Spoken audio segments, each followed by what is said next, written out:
Lo sadar nggak sih, kalau misalnya lo nabung di celengan atau di tabungan bank biasa, malah bisa ngurangin nilai uang yang lo simpen. Kok bisa gitu ya? Halo semuanya, kenalin nama gue Vali. Di video kali ini, gue mau ngasih tahu alasan lo harus mulai investasi dari sekarang. Sebelumnya, investasi itu apa sih? Mungkin tiap orang punya definisi masing-masing ya tentang investasi. Tapi secara singkatnya, investasi itu adalah upaya menanamkan modal yang dilakukan saat ini dengan harapan mendapat keuntungan di masa depan. Nah, yang mau gue bahas di sini itu adalah investasi dalam bentuk aset. Emangnya ngapain sih investasi dari sekarang? Gue kan masih muda banget. Nih ya, gue kasih perumpamaan biar kalian paham tentang pentingnya investasi. Coba bayangin, kalian mau bikin suatu acara yang besar. Misalnya mau bikin pensi atau konser musik yang bisa ngundang artis terkenal. Banyak banget kan persiapan yang harus dilakuin. Pertama-tama kalian harus nentuin tema atau tujuan acaranya, nyusun proposal yang bagus, nyiapin dananya, nyusun strategi penjualan tiket biar laris, dan masih banyak lagi yang harus dilakuin. Semua itu nggak bisa dilakuin dalam waktu yang singkat kan? Tapi kalau misalnya lo bikin perencanaan yang baik, lo bisa mulai nyicil kebutuhan yang diperluin dari jauh-jauh hari. Ini perumpamaannya agak maksa sih, tapi ini mirip kayak kehidupan kita. Banyak peristiwa penting yang bakal datang, mulai dari masuk kuliah, bekerja, menikah, berkeluarga, sampai pensiun.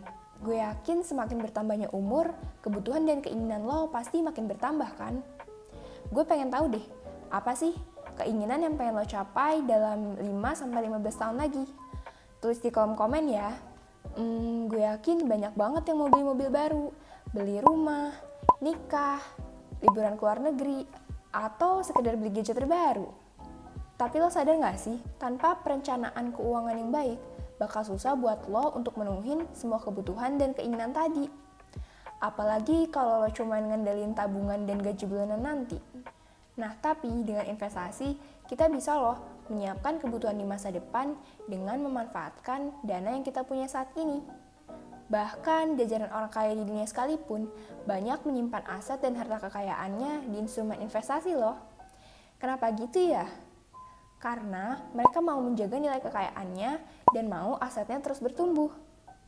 Emangnya beda ya nabung sama investasi? Beda dong. Lo sadar nggak sih kalau misalnya lo nabung di celengan atau di tabungan bank biasa, malah bisa ngurangin nilai uang yang lo simpen. Kok bisa gitu ya? Coba deh lihat foto ini. Ini kayaknya foto tahun 90-an kali ya. Gila nggak sih? Cuman uang 500 perak aja lo bisa makan sampai kenyang. Coba sekarang, uang 500 perak tuh bisa buat beli apa sih? Bahkan buat bayar parkir aja masih kurang kan? Kok bisa gitu ya? Semua bisa terjadi karena ada yang namanya inflasi. Inflasi itu proses di mana meningkatnya harga-harga secara terus-menerus. Banyak banget faktor penyebab inflasi, seperti uang yang beredar terlalu banyak, konsumsi masyarakat yang meningkat tapi supply atau persediaannya semakin sedikit, dan masih banyak lagi. Lo tau gak sih, tingkat pertumbuhan inflasi di Indonesia itu bisa sampai 5% per tahunnya loh. Coba bayangin, lo udah capek-capek nyisihin uang, misalkan kekumpul 1 juta, tapi uangnya cuma lo taruh di celengan aja. Bisa jadi 15-20 tahun ke depan, uang 1 juta yang udah capek-capek lo kumpulin itu cuma bisa buat beli semangkok bakso.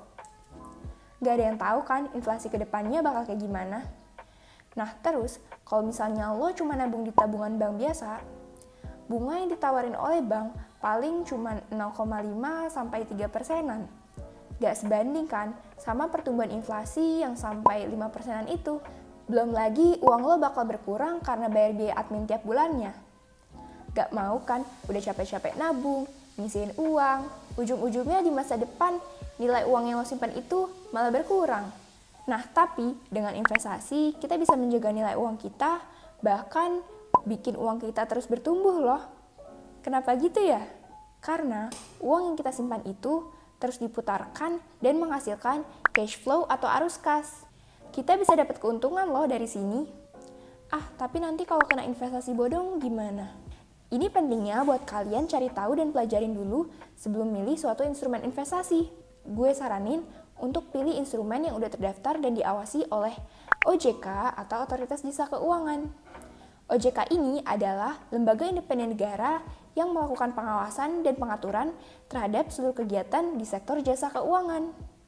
Emangnya instrumen investasi itu ada apa aja sih? Menurut wujudnya, aset investasi itu dibagi menjadi dua, yaitu aset yang berwujud dan aset finansial. Gue yakin lo semua pasti udah tahu kan sama aset yang berwujud ini. Contohnya kayak properti, tanah, logam mulia, dan lain-lain. Sedangkan kalau misalnya aset finansial ini biasanya berupa surat-surat berharga.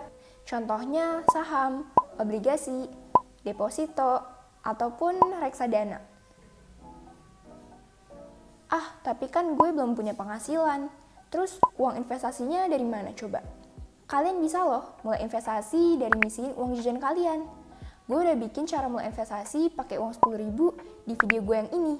Gue yang dari SMA udah gak dapet uang jajan aja masih bisa kok nabung dan investasi. Gue yakin lo juga bisa. Coba biasain investasi dari nominal yang kecil dulu deh. Gue yakin nanti kalau misalnya lo udah berpenghasilan, gaji lo meningkat, kebiasaan ini bakal berguna banget buat lo. Tapi sebelum investasi, ada beberapa hal lo yang harus diperhatiin dulu. Seperti ngumpulin dana darurat, memakai uang dingin atau uang yang gak bakal dipakai dalam jangka waktu tertentu, dan masih banyak lagi. Tentang dana darurat, nanti gue bakal bahas di video selanjutnya ya. Oh iya, gue sadar banget kok, mungkin pengetahuan tentang investasi gue masih sedikit banget ya. Tapi tujuan gue di sini adalah gue cuma pengen sharing cerita dan pengalaman gue biar kita bisa sama-sama belajar.